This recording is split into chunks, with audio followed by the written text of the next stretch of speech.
오늘 우리가 함께 볼 하나님 말씀은 마태복음 17장 14절부터 23절까지 말씀입니다.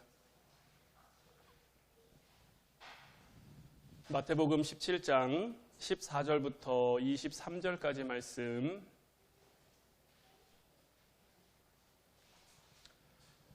우리 다 같이 한 목소리로 말씀 함께 보도록 하겠습니다. 시작. 그들이 무리에게 이르매 한 사람이 예수께 와서 꿇어 엎드려 이르되 주여 내 아들을 불쌍히 여기소서. 그가 간질로 심히 고생하여 자주 불에도 넘어지며 물에도 넘어지는지라. 내가 주의 제자들에게 데리고 왔으나 능히 고치지 못하더이다. 예수께서 대답하여 이르시되 믿음이 없고 패역한 세대여, 내가 얼마나 너희와 함께 있으며 얼마나 너희에게 참으리요. 그를 이리로 데려오라 하시니라. 이에 예수께서 꾸짖으시니 귀신이 나가고 아이가 그때부터 나으니라. 이때에 제자들이 조용히 예수께 나와 이르되 우리는 어찌하여 쫓아내지 못하였나이까? 이르시되 너희 믿음이 작은 까닭이니라. 진실로 너희에게 이르노니 만일 너희에게 믿음이 겨자씨 한 알만큼만 있어도 이 산을 명하여 여기서 저기로 옮겨지라 하면 옮겨질 것이요 또 너희가 못할 것이 없으리라. 갈릴리에 모일 때에 예수께서 제자들에게 이르시되 인자가 장차 사람들의 손에 넘겨져 죽임을 당하고 제3일에 살아나리라 하시니 제자들이 매우 근심하더라. 아멘.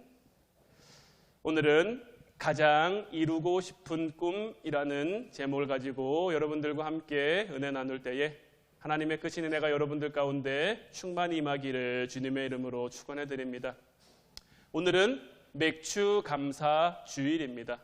맥추감사 주일은 지난 상반기의 삶을 돌아보고 그것을 결산하고 받은 은혜에 감사하며 남은 하반기의 삶도 주님께 맡겨드리는 그러한 의미로 지키는 절기가 맥추감사 주일이에요.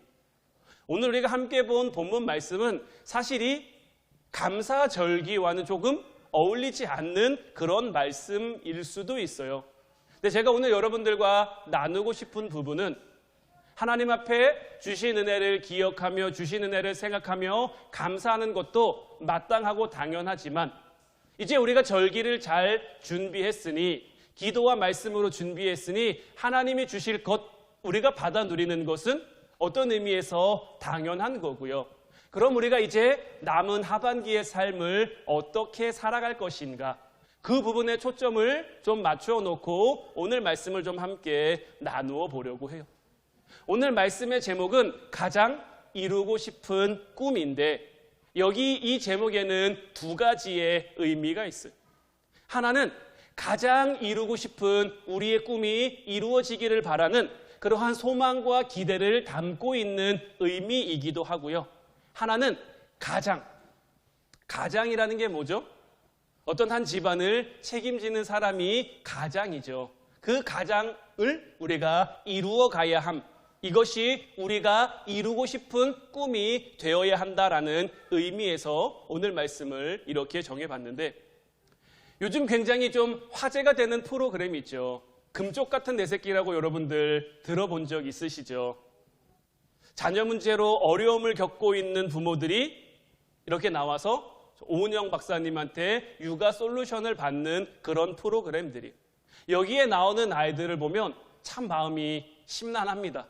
굉장히 여러 가지 다양한 아이들이 많아요. 뭐 부모에게 욕하는 아이, 뭐 발작에 가까울 정도로 소리를 지르는 아이가 있는가 하면 폭력적인 아이도 있고요. 뭐 엄마에게 유독 집착하는 아이도 있고요. 정말 별의별 아이들이 다 나온단 말이에요. 정말 제목 프로그램 이름처럼 금쪽 같은 우리 자녀들인데 어떻게 하다 이렇게 됐을까 싶은데 대부분의 저 방송들을 보면 솔루션이 진행되다 보면 그 문제는 누구에게서 비롯됐습니까? 자녀에게서 문제가 비롯되기보다는 부모에게서 문제가 비롯된 경우가 참 많더라고요. 부모의 양육 그 태도에 조금 잘못된 부분이 있어서 그래서 저 아이들이 뭐 그렇게 됐음을 얘기하는데 참 볼 때마다 좀 돌아보게도 되고 뭔가 숙연해지는 것도 같아서 저는 좀 잘 안 보게 되는 프로그램 중에 하나이기는 해요. 하지만 저 프로그램을 생각할 때마다 저도 새 자녀를 키우면서 나는 잘하고 있을까? 이거 한 번을 좀 이렇게 돌아보게 되는 것은 분명한 것 같아요. 여러분들은 어떻습니까? 여러분들은 잘하고 있다고 자신 있게 말할 수 있으십니까? 이거 굉장히 우리에게 쉽지 않은 질문일 거예요. 뭐 어쩌면 나는 이제 자녀들을 다 키워서 육아 문제는 끝났다 뭐 이렇게 생각하시는 분들도 있을지 모르겠는데 자녀 문제의 끝이 어디 있겠습니까? 평생 지고 가야 할 그러한 숙제겠죠. 그리고 내 자녀는 성장했어도 뭐 할아버지 할머니로서 해야 할 역할도 있을 거고요. 여러 가지 우리가 감당해야 할 부분들이 계속 평생 아마 있을 거예요. 오늘 이 시간 우리가 같이 한번 생각해 보면 좋겠는데 과연 나는 한 가정의 어른으로 가장으로 영적 리더의 역할을 잘 하고 있는가? 여기서 이 가장이라는 것은 어떤 가정적인 측면에만 제가 국한하는 것이 아니라 어떤 영적인 그 관계 속에서 우리 화운 공동체도 주님 안에서 한 형제고 한 자매인데 뭐 믿음이 좀 잘 세워진 사람이 있는 반 하면 아직 믿음이 좀 연약한 분들도 있을 거고요. 그러면 상대적으로 믿음이 더 잘 세워진 분이 믿음이 약한 부분에 영적인 뭐 부모까지는 아니어도 영적인 가장의 역할을 할 수 있어야 하는 거죠. 모두가 합력해서 선을 이루어 가정도 믿음으로 세워가야 하고요. 교회도 믿음으로 세워가야 하고요. 우리가 어떻게 하면 믿음의 가정, 믿음의 교회, 믿음의 공동체를 세워감에 있어서 우리가 가장으로서의 역할을 잘 할 수 있을까? 오늘 이 부분에 대한 것을 우리가 함께 나눌 때에 여러분들 한 사람 한 사람이 믿음의 가장, 은혜의 가장, 축복의 가장으로 세워지는 역사가 나타나기를 주님의 이름으로 축원해 드립니다. 첫 번째로 가장은 어떤 사람이냐? 가족을 주님께로 데려가는 사람이 바로 가장이에요.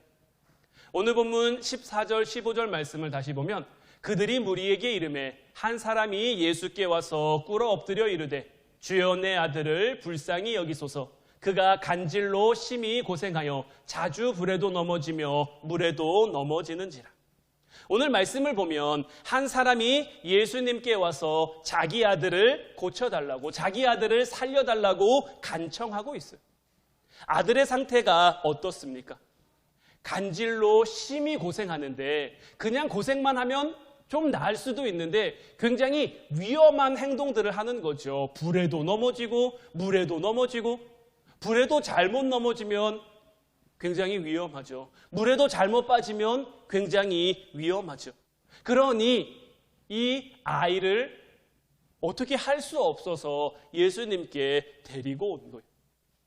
같은 오늘 이 본문 말씀을 마가복음과 누가복음에서 보면 마태복음에서는 이 아이가 간질로 고생한다라고 되어 있는데 마가복음과 누가복음에서는 이 아이가 귀신에 들렸다라고 이 아버지가 데리고 와요. 귀신에 들린 아이 어떻겠습니까? 당연히 통제가 안 되는 거죠. 부모 입장에서 얼마나 힘들겠습니까? 금쪽 같은 내 새끼에 나오는 그 부모들도 다 마찬가지의 마음일 거죠. 그리고 사실 우리도 이 얘기가 남 얘기 같지만은 않죠. 정도의 차이는 있을 수 있겠지만 우리도 그럴 때 있지 않습니까? 우리 자녀들을 보면서 우리 아이들을 보면서 참 안타깝고 뭔가 잘 됐으면 좋겠고 뭔가 잘했으면 좋겠는데 우리 마음대로 우리 뜻대로 되지 않는 그런 경우가 얼마나 많습니까? 얘가 도대체 왜 이러는지 모를 때가 우리에게 참 많은데 오늘 말씀을 보면 이 어려움 가운데 있는 이 아이의 부모가 이 아이의 아버지가 이 아이를 어떻게 하고 있습니까? 이 아이를 데리고 예수님께 나아왔다라는 거예요. 아마 이 아버지 그동안 할 수 있는 것들 다 해봤을 거예요. 뭐 용하다는 의사한테도 찾아갔을 거고요. 뭐 할 수 있는 뭔가 자기가 해줄 수 있는 그런 방법과 수단을 다 동원했지만 다 실패하고 다 안 되고 어쩌면 마지막이라 생각하고 예수님께 데려왔을 거예요. 그런데 어떻습니까?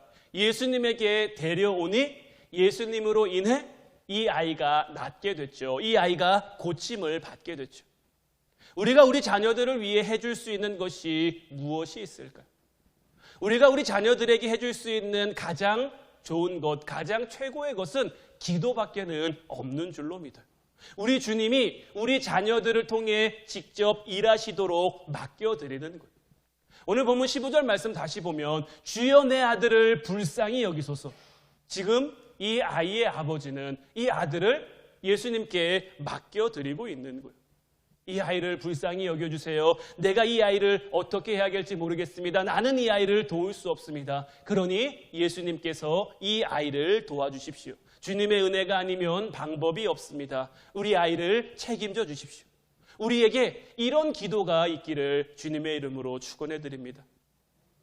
예수님께서 이 기도에 응답하셔서 이 아이를 고쳐주셨죠. 우리의 삶 가운데서도 우리보다 믿음이 약한 사람들을 위해서 우리가 기도해야 할 이유가 바로 여기에 있는 거예요. 믿음으로 기도하면 믿음의 응답, 믿음으로 기도하면 믿음의 역사를 보게 돼 있는 거예요.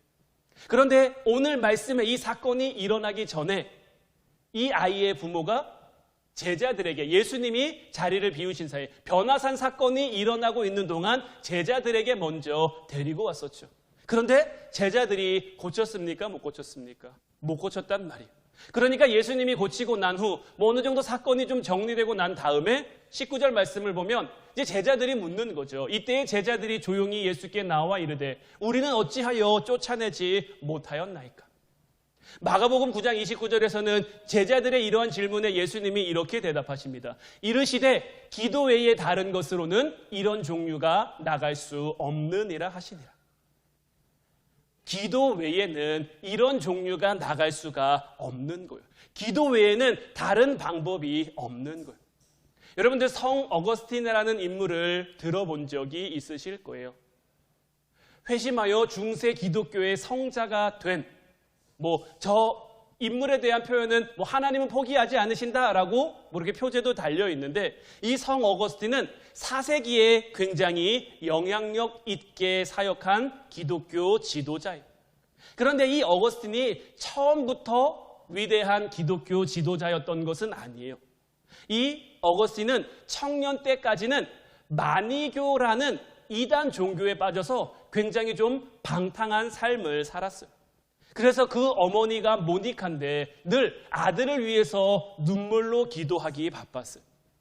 하루는 이 어머니가 너무 답답해서 그 시대의 가장 유명한 교부였던 암브로시우스라는 사제를 찾아갑니다. 이 암브로시우스 사제에게 찾아가서 자기의 속마음을 다 털어놓는 거죠. 내가 아들이 하나 있는데 우리 아들이 이렇습니다. 마니교에 빠졌습니다. 허구한 날 술만 먹고 허구한 날 여자들과 어울리고 허구한 날 방탕한 삶입니다. 이 아들을 도대체 어떻게 했으면 좋을지 모르겠습니다. 내가 할 것은 이렇게 기도하는 것밖에 없는데 이 아들은 도무지 달라질 기미가 보이지 않습니다. 그런데 이 암브로시우스가 이 모니카의 이야기를 다 듣더니 한마디만 딱 던지더라는 거예요. 그 말은 무엇이었냐면 다 잘 될 테니 걱정하지 말고 돌아가십시오. 당신이 이렇게 눈물로 기도하고 있는데 그 자녀가 망할 리가 있겠습니까? 눈물로 기도하는 자녀는 절대 망하지 않는 줄로 믿는 여러분들이 되시기를 바라요. 이 말을 듣고 암브로시우스의 이 말을 듣고 모니카는 안심하며 집으로 돌아갑니다. 그리고는 계속 눈물로 기도할 뿐인 거예요. 그리고 결국 어떻게 됐습니까? 이 어거스틴이 회심하고 위대한 믿음의 사람, 위대한 신앙의 사람이 될 수 있었던 거예요. 저는 이 어거스틴의 얘기가 참 마음에 남아요. 저도 어린 시절에는 사실 목사님 아들로 태어나서 목사님 아들로 자랐지만 예배를 왜 드려야 되는지, 교회를 왜 다녀야 되는지, 믿음생활, 신앙생활 왜 해야 되는지 사실 잘 몰랐거든요. 그죠? 늘 여러분들에게 고백하지만 저는 천국과 지옥에 대한 막연한 그 믿음만 있었을 뿐이지 다른 어떤 것들은 하나도 없었는데 그래도 저희 부모님이 저를 위해 기도해 주신 그 기도의 열매가 제가 이렇게 목회자로 서게 돼 있는 거잖아요. 저도 저희 아이들을 위해서 기도합니다. 목사 아들이라고 해서, 목사 딸이라고 해서 그냥 구원이 주어지는 거 아니에요. 목사님 자녀라고 해서, 교회 가까이 살아간다고 해서 그냥 그들에게 믿음이 생기고 신앙이 생기는 거 아니에요. 그들도 주님 만나야 하고, 그들도 주님 경험해야 하고, 그래서 저도 우리 서윤이나 요엘이나 세아가 주님을 확실하게 만날 수 있도록, 온전히 만날 수 있도록, 그래서 부모의 믿음, 부모의 신앙에 의지해서 따라오는 것이 아니라 저들의 믿음, 저들의 신앙으로 주님을 고백할 수 있도록 믿음으로 기도하고 있는 거예요. 그러니까 여러분들도 가족 중에 믿지 않는 가족들 있을 수도 있죠. 형제 중에도 믿지 않는 형제들이 있을 수도 있죠. 아니면 여러분들이 전도해야 할 대상자들, 참 볼 때마다 안타까운 마음이 드는 그런 분들이 있을 건데, 여러분들이 그런 분들의 믿음의 가장이 되어주셔야 되는 거예요. 믿음의 가장이 되어서 그들의 영혼을 위해 기도해야 되는 거죠. 여러분들의 기도로 그 씨앗을 뿌리면 그 씨앗은 어디 가지 않아요.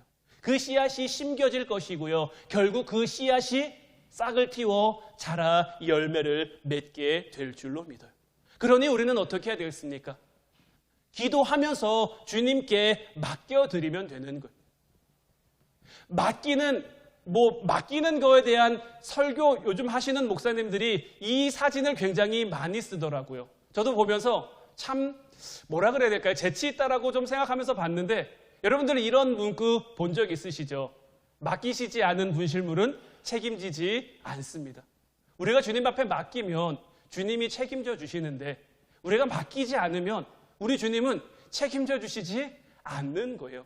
맡기지 않으면 그냥 분실물이 될 수도 있는 거예요.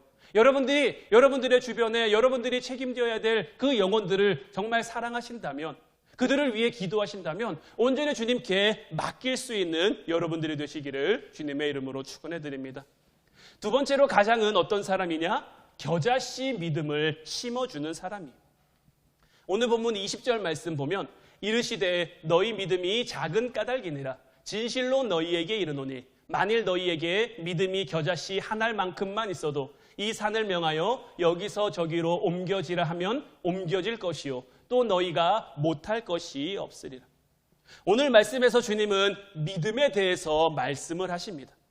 우리 자녀들 안에서 주님이 일하신다는 이런 우리의 믿음도 필요하겠지만, 우리 자녀들을 통해서 하나님이 함께 하시고 하나님이 역사하시고 하나님이 일하실 거라는 그 믿음의 기도, 부모의 당연한 이런 믿음의 기도도 필요하겠지만, 저는 말씀드린 것처럼 우리 자녀들이 스스로의 입으로, 스스로의 믿음으로, 스스로의 신앙으로 하나님을 고백하고 주님을 구주로 시인하기를 바라거든요. 우리 자녀들 안에 하나님을 향한, 여러분들이 전도해야 할, 주님 품으로 데려와야 할 그 영혼들에게 이런 분명한 믿음이 심겨졌으면 좋겠다라는 거죠. 이 부분에 대해서 우리 주님께서는 겨자씨 한 알만큼의 믿음에 대해서 말씀하시는데, 여러분들 겨자씨 본 적 있으신가요?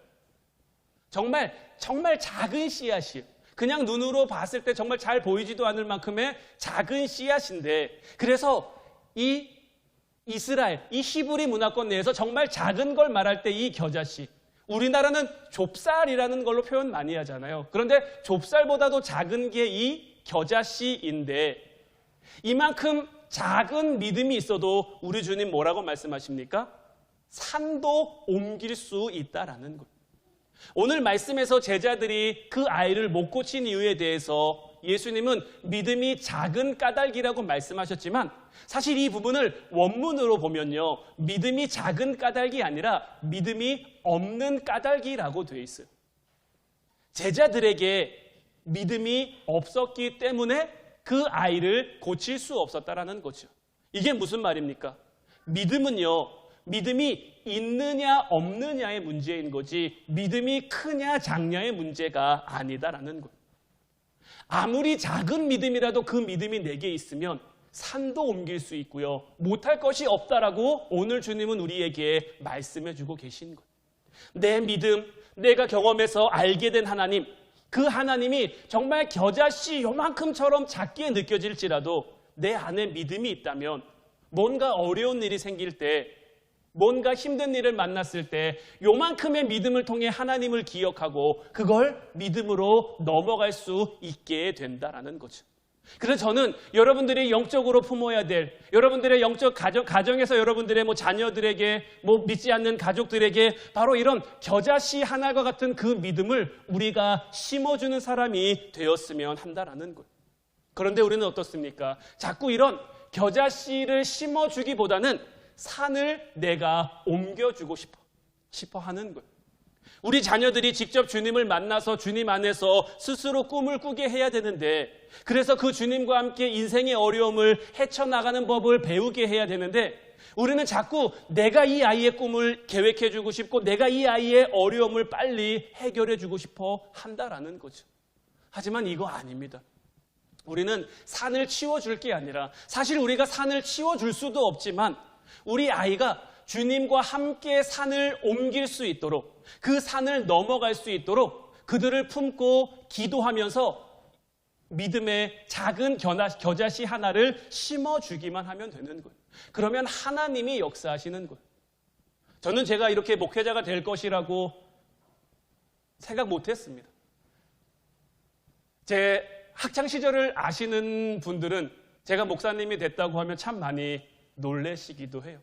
심지어는 저랑 같이 신학을 공부했던 신학교 학생들 중에도 형수가 아직도 목회하고 있어? 이렇게 얘기하시는 분들도 있거든요. 그런데 하나님이 하시고자 하니까 부족하지만, 저도 연약하지만, 그래서 여기서 제가 할 수 있는 만큼 힘써 목회하고 있는 것이고요. 하나님께서 저를 통해서 일하고 하신다고 저도 믿어 의심치 않고요. 이곳을 통해서 여러분들과 함께 이곳에서 신앙생활하는 동안, 목회 활동을 하는 동안 하나님이 함께 하실 거라는 그 기대와 확신이 저에게 있거든요. 여러분들도 여러분들의 자녀들을 위해, 믿지 않는 가족들을 위해, 여러분들이 품어야 할 그런 영혼들을 위해 우리가 기도하고 믿음의 겨자씨 하나를 심어줄 수 있다면 하나님이 반드시 역사하실 줄로 믿어요. 이제 이 믿음으로 나아가는 저와 여러분들 되시기를 주님의 이름으로 축원해드립니다. 마지막 세 번째로, 가장은 어떤 사람이냐? 십자가 너머의 것을 보는 사람이에요. 예수님께서 이렇게 오늘 귀신 들린 아이를 고쳐주시고, 너희가 믿음 없는 까닭에 고치지 못했다, 겨자씨 하나만큼의 믿음만 있어도 너희가 산도 옮길 수 있고 못할 것이 없다라고 말씀하신 후에 또 무엇을 말씀하셨냐면 22절 23절 말씀을 보면, 갈릴리에 모일 때에 예수께서 제자들에게 이르시되 인자가 장차 사람들의 손에 넘겨져 죽임을 당하고 제3일에 살아나리라 하시니 제자들이 매우 근심하더라. 예수님께서 이제 자기가 사람들의 손에 넘겨지고 십자가를 통해 죽임을 당하고 3일 만에 다시 살아날 거야 라고 얘기를 하셨는데, 갑자기 제자들이 매우 근심하기 시작한 거죠. 제자들이 왜 근심했을까요? 제자들은 무엇 때문에 근심했을까요? 제자들은 예수님의 말씀 가운데 뭐만 듣고 뭐만 꽂혀 있냐면, 인자가 장차 사람들의 손에 넘겨질 것이고 죽임을 당하게 될 거다. 3일 만에 다시 살아날 거라고 얘기하셨는데 이 얘기는 귀에 들어오지 않고 예수님이 잡히고 예수님이 죽을 거예요. 예수님은 부활까지 말씀하셨는데, 그 부활의 영광에 대해서도 말씀하셨는데 제자들의 관심은 아직 거기까지, 제자들의 눈은 아직 거기까지 보지 못하는 거죠. 십자가에만 머물러 있고 십자가에만 매달려 있으니까 근심하고 부담스러워할 수밖에 없는 거예요. 우리도 우리의 자녀들이, 우리의 가족들이, 우리가 품어야 할 믿음의 형제들이 믿음의 사람으로 세워지도록, 또 우리의 가정과 교회가 믿음의 공동체가 될 수 있도록 우리가 감당해야 할 것들, 우리가 가장으로서 감당해야 할 것들, 품어야 할 것들이 분명히 있어요. 이거는 누가 대신 해줄 수 있는 그런 부분이 아니에요. 누가 대신할 수 없는, 내가 결단하고 내가 감당하고 내가 헌신해야 하는 그런 부분들이 있단 말이에요. 그런데 이러한 부분 앞에서 내가 져야 할 십자가만 바라보면 근심하고 걱정할 수밖에 없어요. 십자가만 바라보면 염려하고 걱정할 수밖에 없어요. 내가 그렇게 할 수 없는, 내가 그렇게 될 수 없는, 내가 그렇게 이룰 수 없는 수없이 많은 이유들이 우리 안에 떠오릅니다. 내가 져야 할 십자가만 바라보면 그래요. 처음에 뭔가 은혜 받았을 때는 의욕적으로 할 수 있는 것 같죠. 이것도 할 수 있을 것 같고 저것도 할 수 있을 것 같고. 그런데 내 힘으로 하다 보면요, 결국 얼마 못 가? 번아웃이 올 수밖에 없어요. 내 힘이 빠지고 나면 힘이라는 건 결국 빠지게 돼 있거든요. 힘이라는 건 결국 소진되게 돼 있는 거예요. 아무리 운동을 많이 한 운동선수도, 그래서 일반 보통 사람들보다 훨씬 체력이 좋은 사람들도 일반 사람들보다 체력이 좋을 뿐이지 그 체력이 무한한 게 아니에요. 마라톤 선수들은 42.195km를 뛰죠. 42.195km 굉장히 먼 거리인데 그 사람이 그 거리를 뛸 수 있다고 해서 그보다 더 많은 100km, 200km, 300km를 그렇게 뛸 수 있는 게 아니에요. 결국 뛰다 보면 그 에너지가 고갈되고요. 결국 뛰다 보면 지치고 넘어져 쓰러질 수밖에 없는 거예요. 내가 져야 할 십자가에 내가 거기에 매달려 있으면, 내가 거기에 집중하고 있으면 우리의 삶도 그렇게 될 수밖에 없어요. 그래서 우리는 무엇을 해야 되느냐? 그 십자가 너머를 볼 수 있어야 하는 거예요.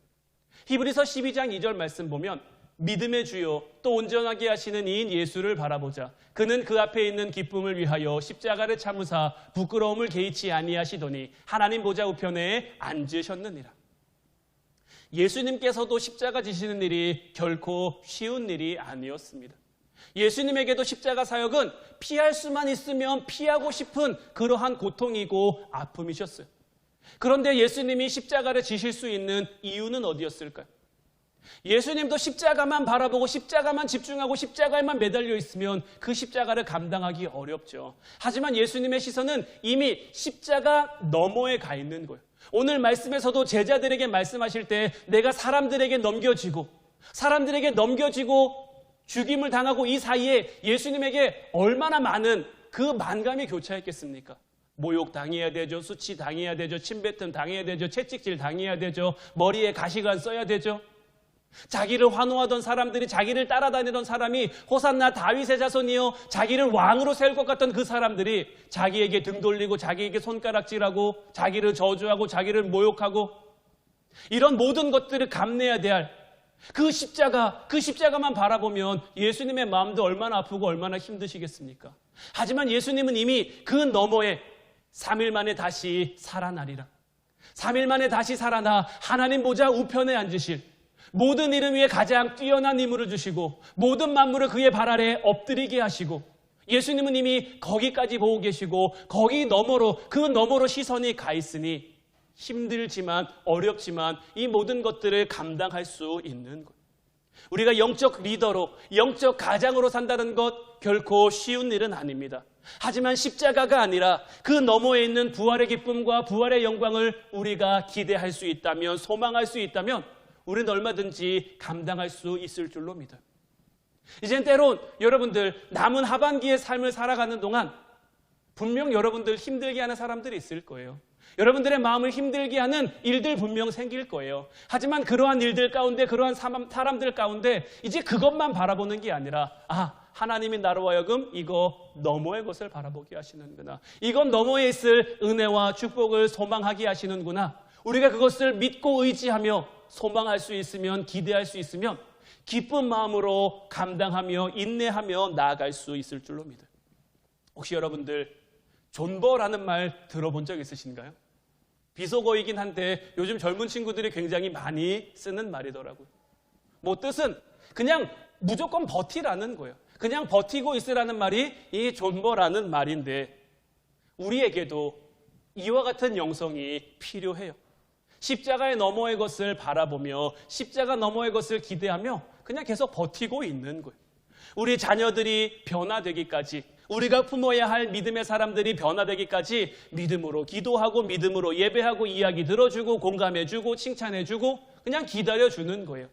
내가 하는 게 아니잖아요. 내가 하면 얼마 못 가 지쳐요. 하지만 하나님이 하실 거니 내가 기도하고 있으니, 믿음의 작은 겨자씨 하나만큼의 믿음을 계속해서 심어주고 있으니, 심는 건 내가 하지만 싹나고 열매 맺게 하는 건 누가 하는 겁니까? 하나님이 하는 거잖아요. 그냥 우리는 기도하며 뿌리면 되는 거예요. 어쩌면 우리가 꿈꾸는 그 시간이, 우리가 소망하며 기대하는 그 날이 우리가 생각하는 것보다 더 오랜 시간이 걸릴 수도 있어요.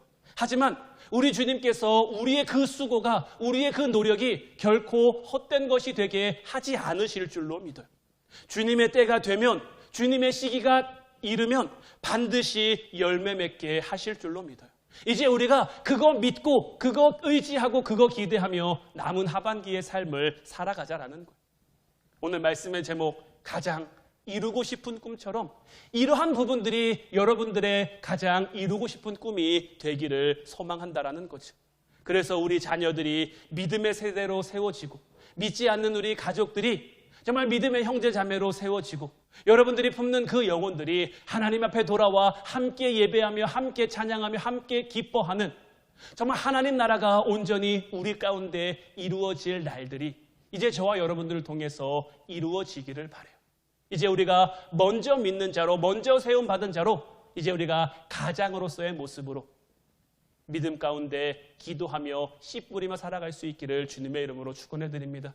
우리가 이런 모습으로 살아가면 하나님 반드시 우리와 함께 하시며 우리를 도우시며 우리를 통해 이 모든 것들을 이루어 가실 줄로 믿습니다. 기도하겠습니다.